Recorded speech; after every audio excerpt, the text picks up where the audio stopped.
welcome back, guys. Thanks for tuning in. Thanks for taking the time to spend a little time with me. I always appreciate it, and I welcome you to another edition of Terrible Towel Tuesday. Now, this will be a fairly quick one, guys. I know we got week 1 coming up, but it's not really a lot to talk about. Hey, we're going to face off against the Cleveland Browns.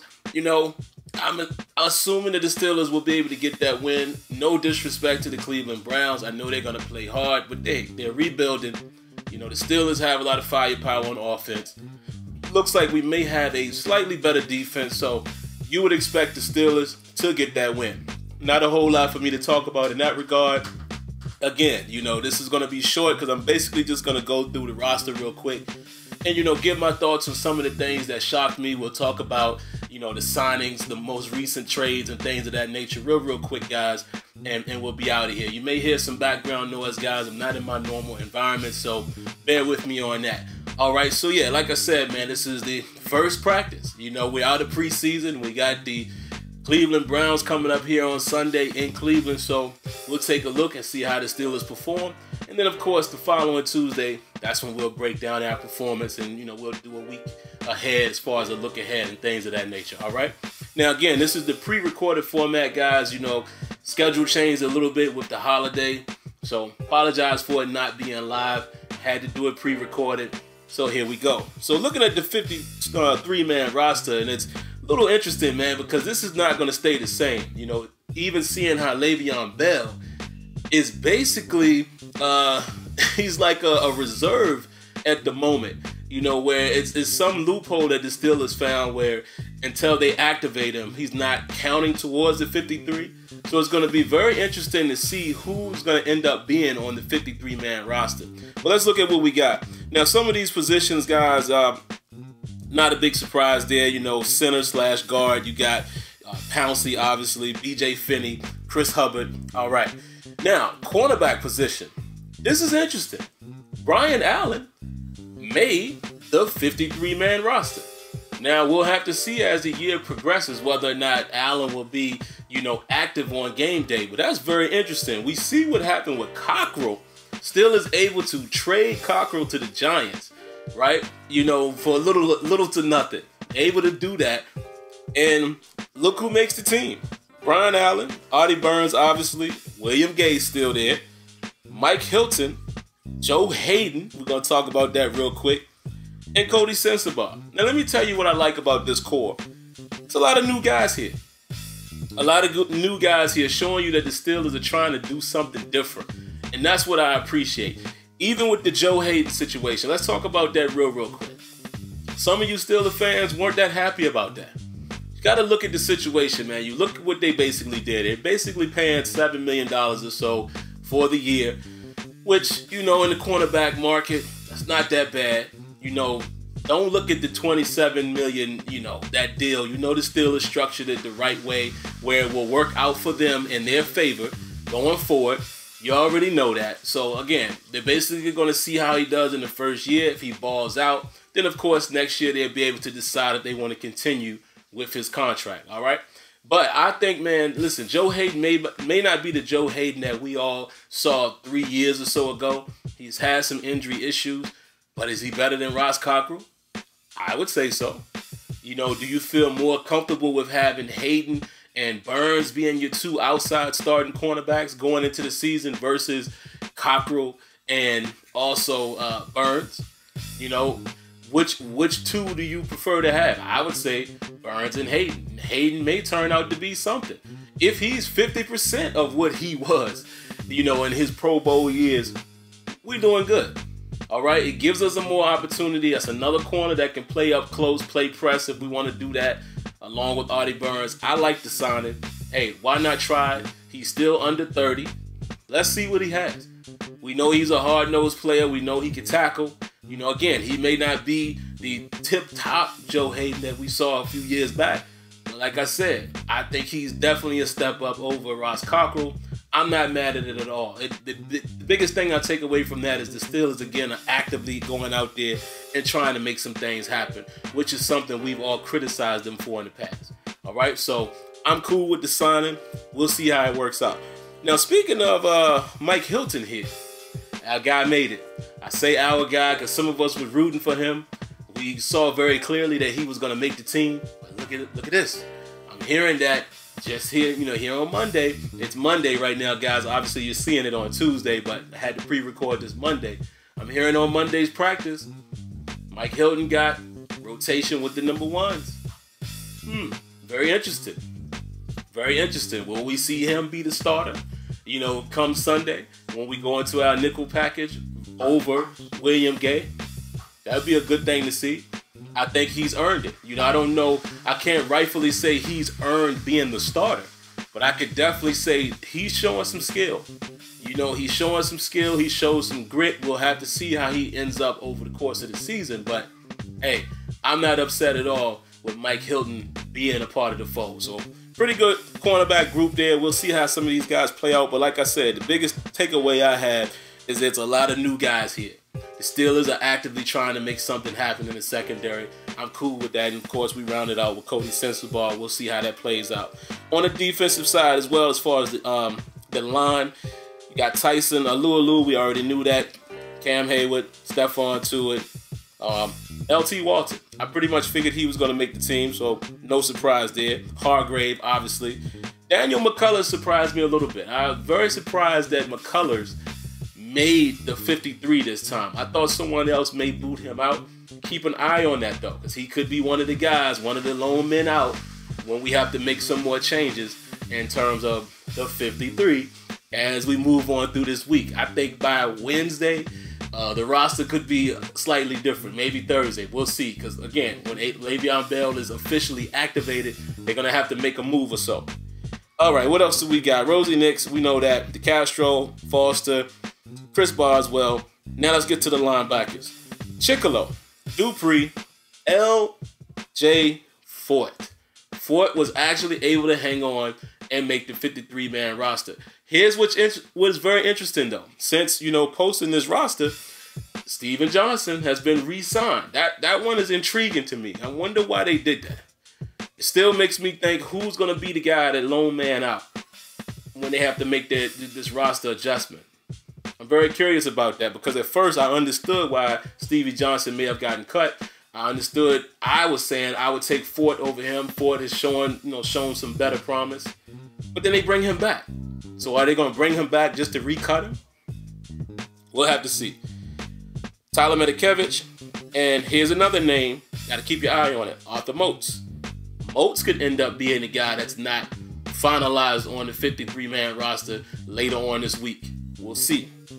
And then obviously Ryan Shazier, TJ Watt, and Vince Williams. Here's an interesting one, guys. The long snap. This dude, Cameron Kennedy, beat out Hoba, the draft pick. We all thought, we had our opinions on that draft pick, and it's crazy now seeing it. You spend a 6th-round draft pick on a long snap, and the dude doesn't make the team. Bit of a head scratcher there, but what you gonna do? All right, so as far as the offensive tackles, you got Matt Fowler. I know a lot of guys were campaigning for him. Marcus Gilbert, Gerald Hawkins, and then Villanueva. Hawkins is another one. I would say keep your eye on that throughout the rest of the week to see what happens with him. Somebody's going to have to be cut or practice squad potential. We don't know who it's going to be yet. Might be Brian Allen. We just got to keep an eye on it because, again, remember, Le'Veon Bell right now, they're using a loophole, which is within the rules, but allowing them to keep him technically unactive. So they actually have, I want to say, about 54 people technically on the roster. So we'll see what happens. And then, we got Jordan Berry. We already know that. Ben Roethlisberger, Landry Jones, Joshua Dobbs. We already know that. Running backs, we got James Conner and Terrell Watson. Terrell Watson made the team, guys. I'm surprised. He played very well, but I didn't think this was going to be a guy that was going to boot out Nile Davis or Fitzgerald Toussaint. I didn't think he would, only because of the positioning of the depth chart. But it's very interesting. Mike Tomlin said early on, don't pay attention to that because you can carve, a spot for yourself or make a name for yourself. And hey, but it just seemed like the way the preseason was playing out, it seemed like Watson may have been a practice squad type of guy. And here he is on the 53-man roster. Very interesting. Very interesting. All right, so in the safety position, we're going to definitely talk about this. Sean Davis, Robert Golden, Mike Mitchell, and J.J. Wilcox. Again, the Steelers are making moves. They're trying to do some things, man. This ain't a typical year where I can say the Steelers are not trying to do anything. They're not as active. They're making more trades than I've seen in recent years and getting pieces, getting depth. Now, the reason why I say depth, because we're going to have to see what happens with Wilcox. Mike Mitchell practiced this week, Monday's practice. You would expect him to be the starter. But what's going to happen with a guy like Robert Golden later on in the week? Is he going to make the team? Are they going to cut him? Well, he's on it now, but is he going to be on the, the final 53-man roster as we move into week 1? I don't know. Because what's very telling is they did not name a special teams captain this year. Usually it's Robert Golden. Keep an eye on that. That's very interesting. So we'll see. But I like this J.J. Wilcox pickup. He's a savvy veteran, man. This is his second contract. He played with Dallas all 4 years. Did some fairly good things. If you look at his highlights, he's a big hitter. He's made some interceptions, forced some fumbles. Is he better than Mike Mitchell? I don't know. I would have to take a closer look to see, but he's very active. It looks like he definitely fits the mold of a Pittsburgh Steelers. So I'm rooting for him to see what happens. If he's a better option at safety than what we have in terms of Mitchell, I'm all for it. Or if he's just a depth guy that can potentially be, hopefully, he'd be the third safety in a dime situation. Let's do it. I'm all for it. All right, so let's see what else we got. Oh, the tight end position. So now, guys, we all know that we traded for Vance McDonald. Love that trade. Again, another position where they're actively trying to go after it. All right, and I was right. I said that David Johnson would probably be the guy that would get cut. He did. There you have it. So it's Grimble, Jesse James, and Vance McDonald, which leads me to believe that the Steelers are trying to get more vertical downfield, keeping guys like Grimble and then bringing in a McDonald. And then, of course, Jesse James would be more of your utility guy. So I'm cool with that. Wide receiver position, Antonio Brown, Martavis Bryant, Haywood Bay, currently still on the team. Justin Hunter made the team, guys. That's another person that we weren't sure. He actually made it. I like that. He showed some potential in that 4th preseason game. He showed his speed.